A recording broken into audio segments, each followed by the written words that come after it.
Delhi AIIMS में भर्ती लोक गायिका शारदा सिन्हा का मंगलवार को निधन हो गया। कल शाम से ही उनकी हालत नाजुक थी।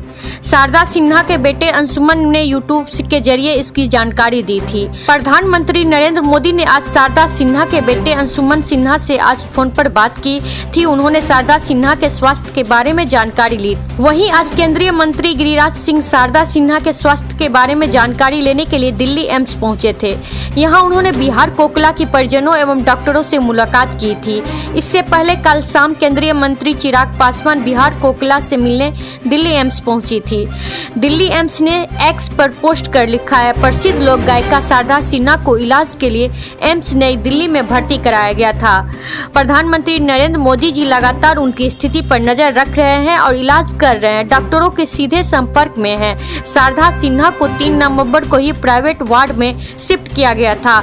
उनका ऑक्सीजन लेवल कम हो रहा था, जिसके कारण उन्हें फिर से 4 नवंबर को आईसीयू में शिफ्ट किया गया। पिछले 1 दिनों से वे दिल्ली एम्स में भर्ती है।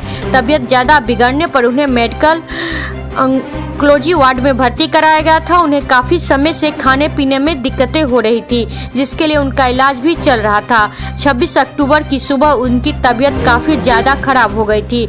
इसी साल 22 सितंबर को शारदा सिन्हा के पति बृजकिशोर सिन्हा का ब्रेन हेमरेज के कारण निधन हो गया था। शारदा सिन्हा छठ के गीतों के लिए जानी मानी जाती है।